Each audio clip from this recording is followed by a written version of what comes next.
अगस्त की आज 28 तारीख है और मैं ढेर सारे काम गार्डन में भी निपटा के आई हूँ। तो इस तरह के आने वाले टाइम में आप अपने गार्डन में फ्लावर्स चाहते हैं तो क्या क्या काम आपको करने हैं।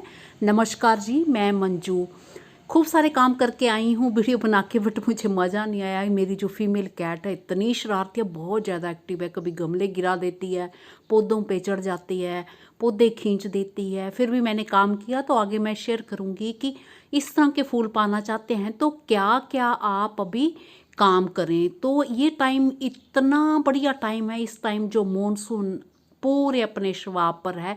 भले अभी 3-4 दिन जो मौसम ठीक ठाक बताया गया है, बारिश नहीं बताई गई है, खुला हुआ है, फिर भी मौसम में खूब सारी नमी है। तो अभी आप कटिंग्स लगाते हैं, खास करके क्रिसैंथेमम की, तो वो हफ्ते के अंदर ही तैयार हो जाती है। बस छाया वाली जगह में उसे रखना है, कटिंग को मॉइस्ट रखना है।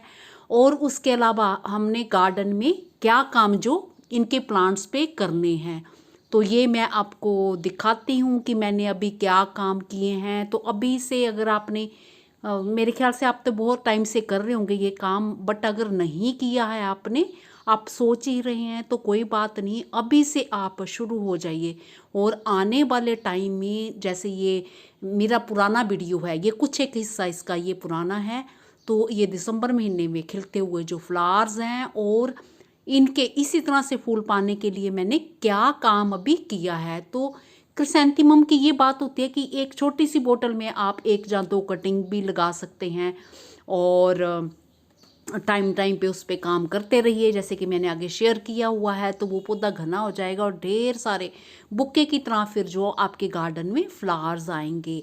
तो क्रिसैंथेमम की ये भी खासियत एक ये है कि ये कई रंगों में पाए जाते हैं, और आप चाहते हैं कि आपका रंग बिरंगा गार्डन सिर्फ क्रिसैंथेमम का हो, तो इसकी अलग अलग कलर्स की, अगर आपने आपके पास प्लांट्स नहीं है तो नर्सरी से बने बनाए प्लांट्स ले आइए।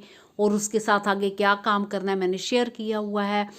अगर पिछले साल के पुराने पौधे पड़े हैं, आपने निशानियाँ लगाई हुई हैं, अलग अलग गमलों में बनाना चाहते हैं, जहाँ फिर इकट्ठे एक जैसे रंग एक गमले में बनाना चाहते हैं, तो वो कर सकते हैं। तो चलिए आइए दिखाती हूँ मैंने क्या काम अभी जाके किया। पहले तो मेरे गार्डन के मॉर्निंग ग्लोरी फ्लावर्स को एंजॉय करिए।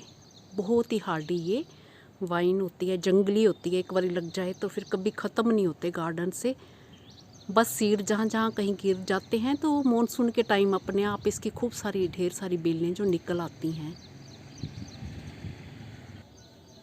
ये जो पार्चुलका पर्सलिन भी बहुत ही कमाल के खिल रहे हैं। काम क्या करना, छोटी तो काम ही नहीं करने देती मेरे को। तो छोटी से चुपके मैंने ये रख दिए हैं क्रिसैंथेमम का ये पॉट, पिछले साल का है। और ये देखिए मिट्टी लाई हूँ, इसने सारी बिखेर दी है। तो ये जो अभी पहला काम क्या करना है कि मैंने एक जैसे ये रखने हैं, तो मुझे एक हाइट के बड़े अच्छे लगते हैं, तो पिंचिंग वाला काम करना है। तो हम यहाँ से थोड़ा सा नीचे से इसके, ताकि ये न्यू ग्रोथ हो तो एक जैसा हो, तो फिर भी पिंचिंग करते रहिए और ये घने जैसे होते रहेंगे। ऐसे इस तरह से मैं कर लेती हूँ, फिर अगला बताती हूँ। तो इस तरह से कुछ एक कटिंग मैंने हाथ से ही ये निकाले, चाहे स्केटर से निकालो, हाथ से भी इजीली निकल जाती है। और ये कुछ पत्ते ये नीचे से निकाल दिए हैं। तो मन करे आपका तो यहाँ से आप थोड़ा सा ही ऐसे छील भी सकते हैं। स्केटर से छोटी नहीं काम करने देती है, देखिए बीच में बिल्कुल डिस्टर्ब करती है।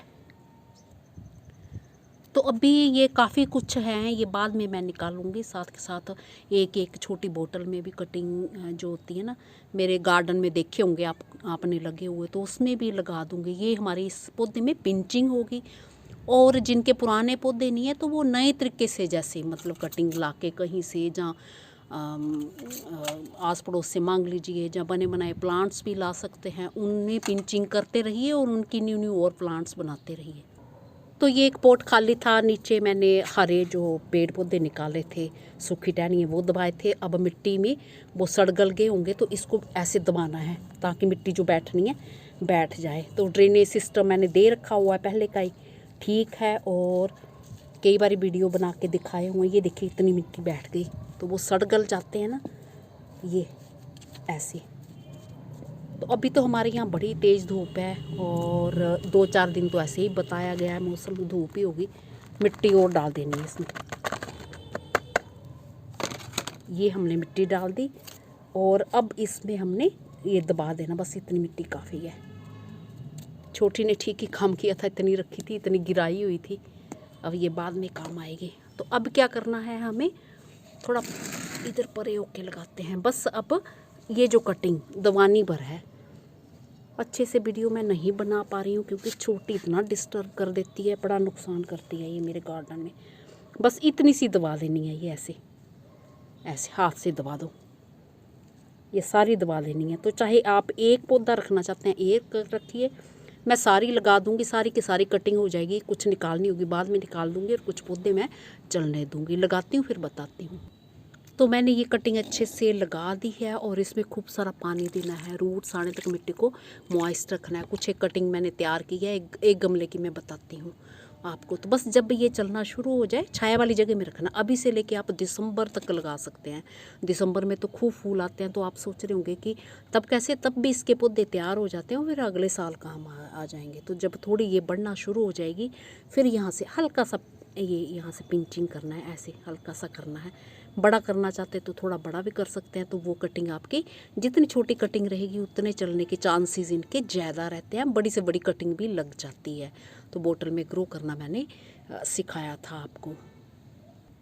इसी साइज सीमेंट पोट में मैंने ये 4-5 कटिंग लगाई थी। तो एक मेरे ख्याल से इधर की ये नहीं चली थी और बाकी मेरी सारी ये 4 की 4 चल पड़ी। ये इस तरह से ये चल पड़ी है सीमेंट पोट में। तो आप प्लास्टिक पोट में किसी में भी लगा सकते हैं, सब में ये बहुत अच्छे से हो जाता है। तो बस जैसे ये बड़ी होना शुरू हो जाए तो यहाँ से पिंचिंग कर दीजिए और फिर इसको किसी और पोट में लगा दीजिए। तो इतनी रहने देते हैं, मैं तो इसमें इतनी पूरी 4 की 4 चलने दूंगी और थोड़ा टाइम के बाद पिंचिंग करती रहूँगी। जैसे ये कर दिया तो यहीं से घना होना शुरू हो जाएगा और बुक्के की तरह फिर बाद में बन जाएगा। ये एक के बजाय 2-2 निकल आएंगे। ये ऐसे कर दिया। तो ये मेरे काम की नहीं है कि मैं ऐसे ही रहने दूंगी, बस यहीं से ये घना होता जाएगा। अभी तो बरसात का मौसम है, बरसात का पानी खुद ही एक खाद का काम करता है। तो नाइट्रोजन उसमें खूब होता है, पौधे बहुत जल्दी बढ़ते हैं। तो खाद वगैरह देने की ज़रूरत नहीं है। हाँ, जब लगे कि बारिशें वगैरह थोड़ी कम हो गई हैं बीच में, ऐसे जब पौधे नहीं बढ़ रहे हैं, तो फिर जो खली होती है ना, सरसों की खली, उसके 1-2 टुकड़े पानी में भिगो के 3-4 दिन रख के वो दे सकते हैं। उससे बड़ी जल्दी ग्रोथ होती है। या फिर गोबर की खाद को, सड़ी गली खाद को भिगो के वो भी दे सकते हैं। इस तरह के लिक्विड फर्टिलाइज़र दें जब पिंचिंग करें, तो बहुत जल्दी इनकी ग्रोथ होती है। तो ये सब काम आप करते रहेंगे हर रोज़ या कुछ दिनों के बाद, तो आपके गार्डन बिल्कुल फूलों से भरा होगा। इसी के साथ नमस्ते जी, शुक्रिया।